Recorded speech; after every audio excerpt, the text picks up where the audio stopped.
नारायण नारायण नारायण नारायण। आदरणीय भाइयों और बहनों, आप सभी में विराजित उस सर्वशक्तिमान परमेश्वर को मेरा शत शत नमन। गुरुदेव से प्रार्थना कि अपना आशीर्वाद भरा हाथ मेरे मस्तक पर रखें और मां सरस्वती से निवेदन कि मेरे कंठ में विराजित हो, ताकि प्रकृति जो संदेश, नारायण जो संदेश मेरे माध्यम से आप सभी तक पहुंचाना चाहते हैं, उसे मैं सही तरीके से आप लोगों तक पहुंचा सकूं। नारायण नारायण। तीसरा अध्याय। मिस्टर राघव कहते हैं कि शाम का समय था, हल्का सा अंधेरा होता आ रहा था, बूंदाबांदी भी हो रही थी, मौसम ठंडा था। ऐसे में एक टैक्सी ड्राइवर अपनी टैक्सी चलाते हुए आगे जा रहा था। टैक्सी बेहद पुरानी थी, पुरानी क्या खटारा कह लीजिए। और वो टैक्सी ड्राइवर भी बेचारा सुस्त, थका हुआ, निराश था, अपनी टैक्सी चलाते हुए आगे जा रहा था, क्योंकि सुबह से उसे एक भी सवारी नहीं मिली थी, भूखा प्यासा था। ऐसे में उसने देखा टैक्सी चलाते हुए आगे कि सामने एक बड़ी कार खड़ी है और उसके बाहर अंदाजन 65 वर्षीय एक महिला खड़ी है। उस कार को, उस महिला को देखकर आसानी से ये अंदाजा लगाया जा सकता था कि उन्हें कोई परेशानी है और उसको मदद की जरूरत है। इस टैक्सी ड्राइवर ने अपनी टैक्सी किनारे रोकी और उस महिला के पास पहुंचा। देखा कि महिला अति थकी हुई भी थी और घबराई हुई भी थी। इस टैक्सी ड्राइवर ने उस महिला से पूछा कि आपको कोई मदद की ज़रूरत है क्या? बोला हाँ, मैं घर जा रही थी कि रास्ते में गाड़ी बंद पड़ गई। अब मैं घंटे भर से खड़ी हूँ, किसी ने भी मेरी मदद के लिए कोई भी नहीं आया। मैं परेशान हो गई हूँ, थक गई हूँ। इस टैक्सी ड्राइवर ने कहा कि मैम, बरसात हो रही है, आप भीग जाएंगे, आपको ठंड लग जाएगी, आप गाड़ी के भीतर बैठ जाए, आपकी गाड़ी मैं ठीक कर देता हूँ। और गाड़ी के नीचे सरक कर जो रिक्वायरमेंट थी वो पूरी की, गाड़ी ठीक की। इस दौरान उसके कपड़े भी मैं खराब हुए और 2-3 जगह उसे खरोच भी आई। जब वो बाहर नीचे से निकल कर बाहर निकला, देखा गाड़ी ठीक हो गई है। उसने इस मैम से कहा कि मैम, आपकी गाड़ी ठीक हो गई है, अब आप चलाकर आगे जा सकती हैं। उस 65 वर्षीय महिला ने तहे दिल से इस टैक्सी ड्राइवर का आभार प्रकट किया और अपना पर्स खोलकर कुछ नोट निकाले देने के लिए। टैक्सी ड्राइवर ने लेने से मना कर दिया कि ये कोई व्यापार नहीं है, मैंने तो सिर्फ आपको ज़रूरत के वक्त मदद की है, मैं पैसे नहीं लूँगा।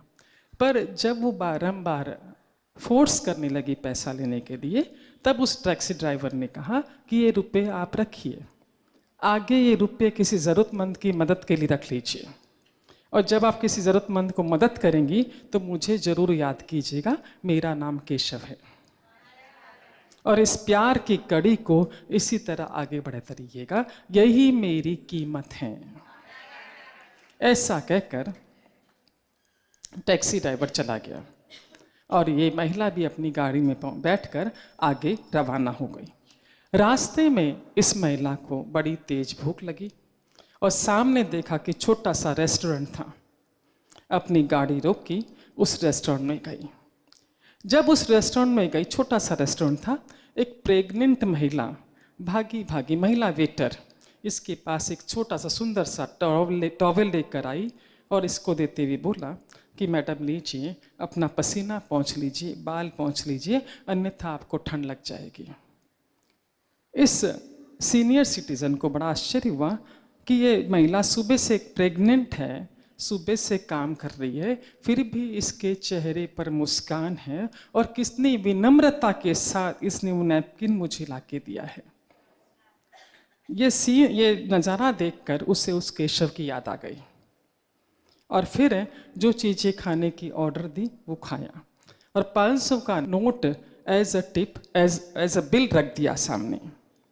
वो महिला वेटर आई, उसने 500 का नोट उठाया और चेंज करने के लिए काउंटर पर गई। जब चेंज वापस लेकर आई तो देखा कि वो बूढ़ी महिला वहाँ पर नहीं थी और एक चिट जरूर टेबल पर लगी हुई थी।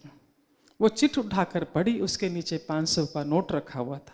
वो नोट भी हाथ में आया और इस पर लिखा था कि ये मैं तुम पर कोई एहसान नहीं कर रही हूँ, न तुम्हें उधार दे रही हूँ। ये तो किसी ने मुझे ज़रूरत के वक्त मदद की थी और आज मुझे एहसास हो रहा है कि तुम्हें भी मदद की ज़रूरत है। ये मेरी तरफ से छोटा सा तुम्हारे लिए उपहार है। इसी प्यार की कड़ी को तुम भी आगे बनाए रखना।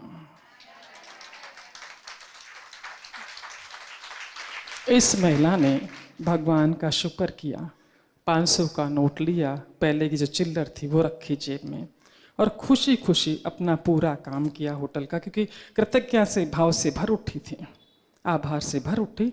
पूरा काम होटल का पूरा किया, घर पहुंची, थकी हुई थी। बिस्तर पर पतिदेव सोया था, खुद भी लेट गई और उस बूढ़ी महिला के बारे में सोच रही थी कि उसे कैसे पता चला कि मुझे पैसों की सख्त ज़रूरत है। और अपने पति के सिर पर, बालों पर हाथ फिराते हुए कहा कि केशव, अब चिंता की बात नहीं, वो व्यवस्था कर रहा है।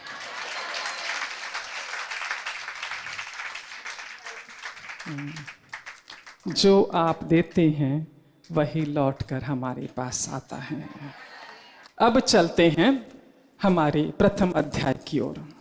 सबसे उत्तम समय, वर्तमान समय, उत्तम काम जो आपके हाथ में है, जो आप कर रहे हैं पूरी मेहनत, ईमानदारी और लगन के साथ। तीसरा, उत्तम व्यक्ति कौन है? जो वर्तमान क्षण में हमारे साथ है। जितना सुख, जितनी खुशी हम उसे दे सकते हैं। हाँ, ये रास्ते हैं इन रास्तों पर चलकर आप आसानी से, सरलता से उन सारी चीज़ों को हासिल कर सकते हैं जो आपको चाहिए है।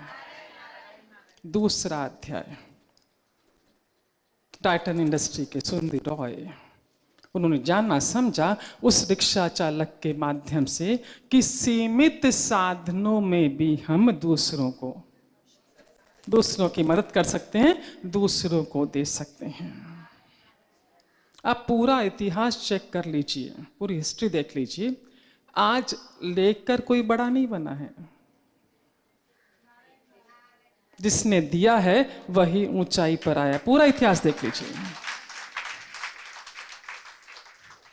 तीसरा, जो कुछ भी आप देते हैं मल्टीपल होकर आपके पास पहुंचता है। और उसने चॉइस आपको दे रखी है कि आपका इच्छा है जो दो। तो आप में से किसी ने पिछले महीने जरा मेहनत की थी क्या अपने स्वभाव पर, अपने व्यवहार पर, ताकि जीवन में बरकत शुरू हो गई हो? कोई शेयरिंग करना चाहता है? महज 3 लोग आ सकते हैं अपनी बात शेयर करने के लिए। हाँ, आ जाओ।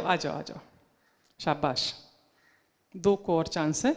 ये यहाँ तक आते हैं तब तक एक व्हाट्सएप की चर्चा करना चाहूँगी।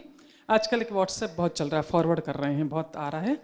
उसमें एक बच्ची दिखाई जा रही है, एक बच्चा दिखाई जा रहा है जो senior citizen old age home वाला व्हाट्सएप पहुँचा होगा। एक व्हाट्सएप आजकल बहुत फॉरवर्ड हो रहा है, जरा रूपरेखा बता दें आपको उसकी, है ना। उस व्हाट्सएप में दिखाया जा रहा है कि लगभग 7-8 साल की बच्ची है, उसके बाल सफ़ेद कर दिए गए हैं, साड़ी पहना दी गई है, और एक उतने ही 12-13 साल का बच्चा होगा, है ना। और ये ओल्ड एज होम, आश्रम, वृद्धाश्रम का सीन दिखाया गया है। और इसको ऐसा दिखाया गया, उस बच्ची एक्टिंग कर रही है, ड्रामा है ये, कि उसका बेटा उसे 8 दिन के लिए ओल्ड एज होम में ये बोलकर छोड़ गया है कि घर में फर्नीचर का काम चल रहा है तो माँ वहीं रुकना है। और ऑलरेडी एक ओल्ड एज होम में वो एडमिट है। कई लोगों ने देखा होगा वो, है ना, देखा है। और जब हमने देखा वो व्हाट्सएप, जब उस व्हाट्सएप को हमने देखा तो ऑडियंस जो ड्रामा, स्टेज पर ड्रामा करते हुए दिखाए गए हैं और ऑडियंस बाहर बैठी हुई। ऑडियंस उस ड्रामा को देख रही है कि वो माँ का रोल जो निभा रही है 7-8 वर्षीय बच्ची, उसने एक्टिंग बहुत अच्छी की है। और वो जब बोलती कि मेरा बेटा अभी है, फ़ोन करती अपने बेटे को कि 8 दिन हो गया, अब लेने आ जा, अब लेने आ जा, अब लेने आ जा, घर वापस लेने आ जा। और जो बगल में बेड पर 10-12 साल का लड़का जो सीनियर सिटीजन का रोल निभा रहा है, वो बारंबार कहता है कि अभी वो नहीं आने वाला, तुमको यहाँ छोड़ गए हैं, तुमको उम्मीद मत रखो, तुम्हें यहीं रहना होगा। तो जो उनके बीच में जो संवाद चल रहे हैं दोनों बच्चों के बीच में, हमने ऑडियंस को देखा, उनका चेहरा एकदम लाल, आंखों से आंसू एकदम भावुकता से भर उठे, है ना। यदि इस तरह के व्हाट्सएप आपके पास पहुंचते हैं, कृपया उसे वहीं पर डिलीट कर दें। हम क्या फॉरवर्ड कर रहे हैं, समाज को क्या संदेश दे रहे हैं? हमें इनकरेज नहीं करना है वृद्धाश्रम को, क्योंकि वो देखने के बाद हर व्यक्ति भावुक हो जाता है और अपने बच्चों के व्यवहार पर क्वेश्चन मार्क लगा देता है कि कहीं हमारे साथ ऐसा ना हो। तो हम किस तरह के वाइब्रेशंस अपने बच्चों को भेज रहे हैं, और फिर स्वाभाविक है वो वीडियो देखने के बाद चर्चा होती कि बहुत अच्छा वीडियो था, वाकई समाज में आजकल ऐसी चीजें हो रही कि बच्चे माँ बाप को छोड़कर आ रहे हैं। इक्का दुक्का केस होते हैं ऐसे, इक्का दुक्का। आप एक बात ईमानदारी से बोलिए, आपके कोई परिचित है जिसने माता पिता को छोड़ा है? नॉट अ सिंगल, फिर नॉट अ सिंगल जिसको हम जाने की हम जानते हैं इसने अपने पिता को वृद्धाश्रम में छोड़ रखा है। फिर हम क्यों बोलते हैं कि समाज में ये रीत चल रही है? कोई भी एक भी आपका परिचित जिसने छोड़ा है? फिर प्रथा कहां से चल पड़ी? तो यदि इस तरह के व्हाट्सएप आपके पास पहुंचते हैं, इसे वहीं पर डिलीट कर देना है, फॉरवर्ड नहीं करना है। Is it clear?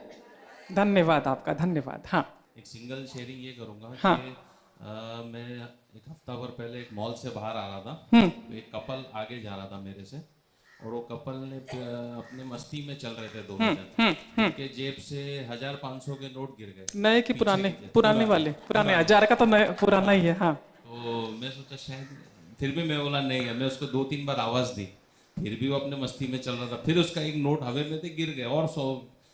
फिर मैंने और उसको दिल से आवाज दी, फिर मैं सोचा फिर भी सुना नहीं, तो मैं सोचा जाने दे, इसको नहीं जरूरत है, लगता है रख लो, देखेंगे जिसको होगा देख लेंगे। फिर वो दीदी का सर्कल याद आ गया, शाबाश। मैं बोला फंस जाएंगे, मैं बोला तुरंत मैंने दिल से आवाज दी, तो उसने तुरंत सुना। मैंने कहा भाई ये तुम्हारा पैसा है, तो वो बोला अरे बाप रे, उसको दिया, थैंक यू करके मैं घर पे आया। मैं बहुत खुश हो रहा था कि आज चलो हमने बहुत एक अच्छा काम किया। मैं घर पे जैसे ही घुसा कि मेरे ब्रदर ने मुझसे पूछा, नितेश मेरे आज 5000 रुपए गिर गए। मैं बोला बाप रे, मैंने क्या गलती कर दी उसको देके कि रियल फैक्ट बात है। मैं 2 मिनट बहुत परेशान था, लेकिन मेरे विचार क्या मालूम यहाँ आने से चेंज हो गए। मैंने भाई से ये कहा कि शायद उसकी 5000 की जरूरत उस इंसान को तुमसे ज्यादा होगी, इसलिए भगवान ने वहां तक पहुंचा दिया। पर मैं सोचा बोलना आसान है। भाई साहब आए और उन्होंने बोला अरे मेरा तो ये मैंने कबर्ड में ही कपड़े के नीचे रखा था पैसा। नारायण नारायण नारायण नारायण। ये मैं चमत्कार तो अभी नारायण में तो नो डाउट है ही है, लेकिन चमत्कार अपने विचारों में जो हुआ ना, वो मुझे ऐसा लगा कि नहीं, आज वहां जो हमने ऐसा सोचा उस समय कि नहीं ये 5000 की जरूरत उस इंसान को ज्यादा होगी, तो उस वजह से आज शायद इसी को जरूरत थी, मेरे ब्रदर को देखो, इसलिए पैसा रिटर्न आ गया। शाबाश, वेरी नाइस, वेरी नाइस, धन्यवाद। नारायण नारायण। जब मन के विपरीत घटना घटे, उसके बाद भी पॉजिटिविटी को इंटैक्ट रखना। जैसे 5000 रुपया भाई का गया है ना, दुख होना स्वाभाविक है, और अच्छा काम करके गए थे। फिर मन में प्रश्न आता है कैसे गया, पर उसके बाद भी ये विचार कि जिसको पहुंचा है उसके काम का हो, उसको फलित हो, उस वक्त पॉजिटिव विचार रखना वो मिरेकल काम करता है। जब सब कुछ सही चल रहा है, उस अवस्था में पॉजिटिव रहें, कोई विशेष बात नहीं है, सब कुछ सही चल रहा है। पर जब कोई घटना घटती है नकारात्मक, जो मन के विपरीत है, उस वक्त पॉजिटिव एफर्मेशन देना, स्टेटमेंट देना, वो मिरेकल करते हैं, निश्चित है मिरेकल करते हैं। नारायण नारायण नारायण। मैं पिछले मार्च में 2016 में लंदन गई थी, तो वहाँ पर ऐसे ही बात कर रहे थे, तो मेरे हस्बैंड ने ऐसे ही, अग्रवाल जी ने बोला बच्चे को कि नेक्स्ट टाइम बेटा मेरा मन है कि मैं आऊँ तो डबल स्टोरी वाला बिल्डिंग वाला हो, फ्लैट नहीं मतलब बंगलो, और वहाँ पे बाहर बैठ करके चाय पीऊँ लॉन में तुम लोग के साथ में। और उस दिन से उन्होंने बोला, तो हमने तुरंत प्रार्थना शुरू कर दी मेरे बहू ने और मैंने कि चलो हम लोग प्रेयर करते हैं और डायरी में लिखते हैं। और उस दिन से डायरी में लिखना शुरू कर दिया। और नवंबर 2016 में अचानक, जबकि कोई तैयारी नहीं थी, कुछ भी नहीं था, और हम लोगों को डबल स्टोरी वाला बंगला मिल गया। और उसकी चाबी भी 25 नवंबर को मिल गई। और डायरी में हम लोग नवंबर ही लिख रहे थे कि नवंबर में हमको मिल गया है, और उसकी चाबी मिल गई और वो लोग शिफ्ट भी कर लिए हैं। और अभी चाय पीना बाकी है ना अभी? अभी मार्च 2017 में हम लोग जा रहे हैं। हाँ। तो अभी वहाँ पे चाय हम उनके साथ में पियेंगे, लॉन में बैठ कर। Very nice. नारायण नारायण। ये मेरी बहू की भी शेयरिंग थी। उसने कहा था कि मम्मी आप जरूर से करना। और एक मेरी दीदी की है, वाराणसी में रहती है, उनकी भी शेयरिंग है। उनका किसी के पास पैसा डिपॉजिट था काफी टाइम से, और वो डायरी में बराबर, जैसा मैं बता रही थी, और उन्होंने रेकी भी सीख लिया मुझसे, तो बराबर लिख रही थी। तो पिछले 1-1.5 महीना पहले उनका आधा पैसा तो चेक के द्वारा आ गया था, बाकी थोड़ा पैसा बाकी था। पर मोदी जी का भी बहुत बहुत धन्यवाद कि उन्होंने भी 1000-500 के नोट बंद किए थे। तो 15 दिन पहले उन्होंने 1 लाख रुपए कैश भेजा उनके पास, दीदी के पास में। 8 नवंबर के पहले क्या? हाँ, 15 नवंबर को भेजा उन्होंने। अच्छा। हाँ। 1 लाख रुपए कैश भेजा। पहले आधा चेक से भी भेज चुके थे, तो वो उनका बहुत बहुत धन्यवाद था कि उन्होंने भेजा। और अभी थोड़े से पैसे बाकी हैं, तो वो भी लिखते रहिए, आ जाएंगे। लिख रहे अब नए नोट आएंगे अभी। हाँ, अब नए नोट आएंगे। मेरा पोता भी छोटा सा है, 5 साल का है, वो लंदन में रहता है। अभी उसको हिंदी पूरी बोलनी नहीं आती, लेकिन रोज ये नारायण हेल्प की प्रेयर करके और राम राम 21 बोल करके रोज जाता है। शाबाश, वेरी नाइस, वेरी नाइस। 3 चीजें हम हर सत्संग में करेंगे। पहली, सामूहिक प्रार्थना जो पहले हो गई है। दूसरा, हम राम राम छप्पन से अपने लॉकर एनर्जाइज करेंगे, है ना, क्योंकि समृद्धि भी बहुत ज़रूरी है। सुख शांति समृद्धि सब चाहिए है हमको, इसलिए। और तीसरा, शांति मेडिटेशन, इसलिए कि सबसे अधिक शांति हमें हमारे भीतर चाहिए है।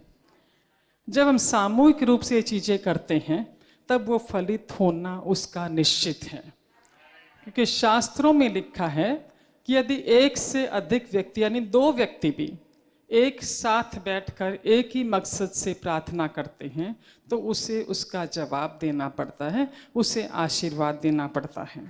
तो यहाँ तो हम कितनी तादाद में, यहाँ भी या नीचे भी बैठे हुए हैं, है ना। हाँ, अब आंखें बंद कर लीजिए, और ये जो प्रार्थना आपको बता रहे हैं वो करनी है, और नियमित करनी है, नियमित।